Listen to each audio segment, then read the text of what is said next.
હરિયાણાના યમુનાનગર જિલ્લામાં આવેલા હથનીકુંડ બેરેજ ખાતે યમુના નદીનું જળસ્તર ભયજનક સપાટીને પાર કરી ગયું છે. ઉપરવાસમાં થયેલા ભારે વરસાદને કારણે પાણીની ભારે આવક નોંધાઈ છે, જેના પગલે સવારે આશરે 6 વાગે બેરેજમાંથી લગભગ 2,38,000 ક્યુસેક પાણી યમુના નદીમાં છોડવામાં આવ્યું હતું. આ વિશાળ જળરાશિના કારણે નદીના જળસ્તરમાં નોંધપાત્ર વધારો થયો છે. આ પરિસ્થિતિને ધ્યાનમાં રાખીને સ્થાનિક વહીવટીતંત્ર સંપૂર્ણપણે સતર્ક બન્યું છે.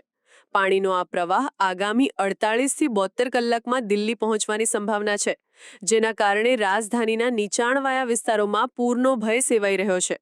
યમુના નદીના વધતા જતા જળસ્તરને કારણે નદી કાંઠે આવેલા વિસ્તારો માટે આ એક ગંભીર સ્થિતિ છે. વહીવટીતંત્ર દ્વારા સાવચેતીના પગલાં રૂપે એક ચેતવણી જાહેર કરવામાં આવી છે. યમુના નદીના કિનારે આવેલા ગામો અને નીચાણવાળા વિસ્તારોમાં રહેતા નાગરિકોને સતર્ક રહેવા અને સુરક્ષિત સ્થળે ખસી જવા માટે સલાહ આપવામાં આવી છે. સંભવિત પૂરની સ્થિતિને પહોંચી વળવા અને જાનહાનિ ટાળવા માટે તંત્ર દ્વારા તમામ જરૂરી તૈયારીઓ કરવામાં આવી રહી છે.